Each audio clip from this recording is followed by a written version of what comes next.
আসসালামু আলাইকুম। কেমন আছেন আপনারা? যখন তখন চাপ খাওয়া আর ব্যাপার না, ফ্রোজেন পদ্ধতি সহ চাপের রেসিপিটা শেয়ার করতে যাচ্ছি। চাইলে এই চাপ দিয়ে রোলও তৈরি করতে পারবেন। চাপ ভাজি বানানো হোটেল স্টাইলে সেই পদ্ধতিও শেয়ার করছি। একই রেসিপিতে থাকছে অনেক কিছু, আশা করি আপনাদের ভালো লাগবে। তো চলুন তাহলে সমস্ত উপকরণের পরিমাপ সহ ক্লিয়ার ডিটেলসের সাথে রেসিপিটা আমরা দেখি। প্রথমে ব্রয়লার মুরগির হাড় ছাড়া বুকের মাংস 800 গ্রামের মতো নিয়েছি। আর আমি কিভাবে কেটে নিয়েছি দেখুন, এরকম পিস পিস করে কেটে নিয়েছি। তো ভালো করে ধুয়ে কিছুক্ষণ পানি ঝরিয়ে নিয়েছি। পানি ঝরানো হলে মেরিনেশন অনেক ভালো হবে। আদা বাটা দিয়ে দিলাম 2 টেবিল চামচ, রসুন বাটা দিয়ে দিচ্ছি 2 টেবিল চামচ, পেঁয়াজ বাটা দিয়ে দিয়েছি 1 টেবিল চামচ, গরম মশলা গুঁড়া দিয়ে দিলাম 2 চা চামচ। ডেসক্রিপশন বক্সে যে কোনো মাংস রান্নার স্বাদ হবে অনেক গুণ বেশি, সেই গরম মশলা তৈরির লিঙ্ক আমি দিয়ে দিয়েছি। এছাড়া আপনারা দোকানের প্যাকেটের গরম মশলা গুঁড়াও ব্যবহার করতে পারেন। সরিষার তেল দিয়ে দিয়েছি 2 টেবিল চামচ, আর সয়া সস দিয়ে দিয়েছি 2 চা চামচ, টমেটো সস 2 টেবিল চামচ, টক দই 3/1 কাপ, আর লবণ দিয়ে দিয়েছি 1.5 চা চামচ, 1.5 টিস্পুন, সাদা গোলমরিচ গুঁড়া 1 চা চামচ। তো সমস্ত উপকরণ আমি খুব ভালো করে মাখিয়ে নিচ্ছি। মাখানোটা খুবই গুরুত্বপূর্ণ, প্রতিটা পিসের সাথে যেন খুব ভালোভাবে মশলা লাগে। আর সবচাইতে ভালো টেস্ট পাবেন 10 থেকে 12 ঘন্টা পর্যন্ত নর্মাল ফ্রিজে রেখে দিলে, কিন্তু 12 ঘন্টার বেশি রাখতে যাবেন না। আর হাতে সময় না থাকলে 1-2 ঘন্টা রাখলেও চলবে। তো দেখুন আমি ফ্রিজে রেখে দিয়েছিলাম পুরো রাত, আর এখন আমি ফ্রিজিং করব। আমি ফ্রোজেন চাপই আজকে আপনাদের ফ্রাই করে দেখাবো। তো দেখুন কিভাবে ফ্রিজিং করছি। প্রতিটা চিকেনের উপরে আমি মেরিনেশনের সেই মশলাগুলো এভাবে দিয়ে দিলাম সবগুলোতে, এবং এভাবে বিছিয়ে বিছিয়ে রাখছি পলির উপরে। এগুলো আমি ডিপ ফ্রিজে রেখে আগে পুরোপুরি শক্ত করে নিব, তারপরে এগুলো সংরক্ষণ করব। তবে কিভাবে এগুলো আবার আপনারা ফ্রাই করবেন সম্পূর্ণ পদ্ধতিটাই বলে দিব। দেখুন আমি ডিপ ফ্রিজে 2 ঘন্টা রেখেছিলাম, 2 ঘন্টায় মোটামুটি জমে গিয়েছে। এরকম জমলেই হবে, বেশি শক্ত করার দরকার নেই। তো এখন জিপলক ব্যাগে অথবা এয়ারটাইট বক্সে আপনারা পাশাপাশি রেখে এভাবে সংরক্ষণ করবেন। 2 মাস পর্যন্ত সংরক্ষণ করে খেতে পারবেন।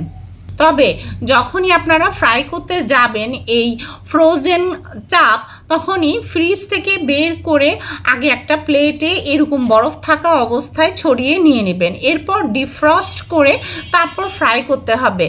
যদি ডিফ্রস্ট হওয়ার পরে আপনারা প্যাকেট থেকে বের করতে যান, দেখা যায় মশলাগুলো চিকেনের গা থেকে আলাদা হয়ে যেতে পারে। তো দেখুন তেলটা গরম করে নিয়েছি, তাই বলে অতিরিক্ত গরম না, মোটামুটি গরম। মাছ ভাজির জন্য যেরকম তেল গরম করি, অতিরিক্ত গরম যদি করি তাহলে প্রথমেই কালার চলে আসবে এবং ভিতরে কাঁচা থেকে যাবে। তো দেখুন আমি এখন তেলটা মধ্যে এই চিকেন দিয়ে দিলাম, আর আগুনের আঁচটা মিডিয়ামে ফ্রাই করছি। আগুনের আঁচ যদি বেশি লোতে ফ্রাই করা হয় তাহলে জুইসি হয় না। আমি আপনাদেরকে ভেঙেও দেখাবো, আমার এই চাপ ফ্রাইটা কিন্তু একদম জুইসি হবে। আপনারা দেখলেই বুঝতে পারবেন আমি যখন ভেঙে দেখাবো ইনশাল্লাহ। তো দেখুন আমি কিছুক্ষণ পরে উল্টে দিয়েছি, প্রথমেই কিন্তু উল্টে দেওয়া যাবে না। যখন এক পাশ কিছুটা হবে মশলাটা লেগে যাবে, তারপর উল্টে দিতে হবে যাতে করে মশলাগুলো গায়ে লাগে। তো এই যে কিছুক্ষণ পরপরই এখন উল্টে দিচ্ছি 2 পাশটা, যাতে সুন্দর করে ফ্রাই হয় এবং ভিতরের অংশটাও সুন্দরভাবে ফ্রাই হয়। এখন যদি বারবার না উল্টানো হয় এক পাশে বেশি কালার চলে আসবে আর ভিতরের অংশটাও পারফেক্টলি কুক হবে না। তো আমি আজকে কোনো ফুড কালার ইউজ করিনি। আপনারা যদি ফুড কালার ইউজ করেন তাহলে কালার অনেক সুন্দর আসবে। তো আপনারা যদি বিফ চাপ তৈরি করে ফ্রোজেন করতে চান, সেই রেসিপির লিঙ্ক আমি ডেসক্রিপশন বক্সে দিয়ে দিয়েছি। ফ্রাই করা হয়ে গিয়েছে, আমি আপনাদেরকে ভেঙেও দেখাচ্ছি। উপরে যেমন দেখতে লোভনীয় হয়েছে, ভিতরেও কিন্তু অনেক জুইসি হয়েছে। আমাদের বাসায় তো তৈরির সাথে সাথেই শেষ হয়ে যায়, তো এমনি এমনি খেতে পারেন সালাদ দিয়ে। আবার চাপ ভাজি বানানোটাও আমি দেখিয়ে দিচ্ছি, চাইলে রোল তৈরি করে খেতে পারবেন, রোলটাও দেখাচ্ছি। চাইলে রুটি পরোটার সাথে সেই চাপ ভাজি ফ্রাইটাও এমনি এমনি খেতে পারবেন। দেখুন কতটা জুইসি হয়েছে। এখন সামান্য তেলে আদা কুচি আমি দিয়ে দিলাম, লম্বা লম্বা করে কেটে। প্রথমে আদাটা আমি ফ্রাই করে নিলাম তেলের মধ্যে, আদার ফ্লেভারটা চলে এসেছে, আদার কালার চলে এসেছে। এখন আমি পেঁয়াজ কুচি দিয়ে দিচ্ছি। পেঁয়াজ কুচিটা বেশি করে দিতে হবে চাপ ভাজি বানানোতে, আপনারা জানেন। পেঁয়াজ কিছুটা সফট করে ভাজি করে নিতে হবে। তো এখানে আরও উপকরণ আমরা আস্তে আস্তে মিক্স করব। সবার আগে হলুদ গুঁড়া একদম সামান্য সুন্দর কালারের জন্য, আর লাল মরিচের গুঁড়া খানিকটা দিয়ে দিচ্ছি। তো এই উপকরণ মানে হলুদ মরিচ সহ আমি একটু ভাজি করে নিচ্ছি, তাহলে কালারটাও সুন্দর আসবে। দেখুন পেঁয়াজ অনেকটা সফট হয়ে এসেছে। এখন এখানে কাঁচামরিচ কুচি দিয়ে দিচ্ছি, আর দিয়ে দিচ্ছি সেই চাপ, আমি সেগুলোকে কেটে কেটে রেখে দিয়েছিলাম। তো এখন সেগুলো সহ মানে চিকেন সহ ভাজি করছি, আর ভাজতে ভাজতে কিছুক্ষণ পর পরই এই চাপগুলো ভেঙে দিতে হবে। এই চাপটা খুব দ্রুত ভাজি করতে হবে, এই বানানোটা বেশি সময় ভাজি করলে টেস্ট ভালো পাবেন না। তো দেখুন এখানে বাদবাকি উপকরণগুলো এখন দিতে হবে। দেখুন চাপের মাংসটা ভালো করে এখন অনেকটাই ভাঙা হয়ে গিয়েছে। এই পর্যায়ে যে উপকরণগুলো দিব সেটা হচ্ছে চাট মশলা, এটা অবশ্যই দিবেন, অনেক ভালো টেস্ট পাবেন। আর টমেটো সস, চিলি সস, তার সাথে দিয়ে দিব 2 টেবিল চামচ পানি। এই পানিটা জাস্ট একটু সফট করবে চাপটাকে, এবং খেতেও কিন্তু অনেক ভালো লাগবে। তো এই উপকরণগুলো আপনারা আপনাদের চাপের পরিমাণ অনুযায়ী ব্যালেন্স করে নেবেন। তো দেখুন আমি সমস্ত উপকরণ তাড়াতাড়ি নেড়ে চেড়ে হয়ে যাচ্ছে। এই ফ্রাইটা হতে বেশি সময় নেবেন না। আর আগুনের আঁচ এতক্ষণ লোতে ছিল, কিন্তু আরও কমিয়ে দিলাম, এখন মৃদু আঁচে রেখেছি যাতে জুইসি ভাবটা থাকে। তো লাস্টের দিকে আমি আবার একটু ভেঙে ভেঙে দিচ্ছি, আর দেখুন চাপের মধ্যে একটা সফটনেস জুইসি ভাবটা চলে এসেছে। তো হয়ে গেল, আমি আপনাদেরকে রোল তৈরি করেও দেখাবো।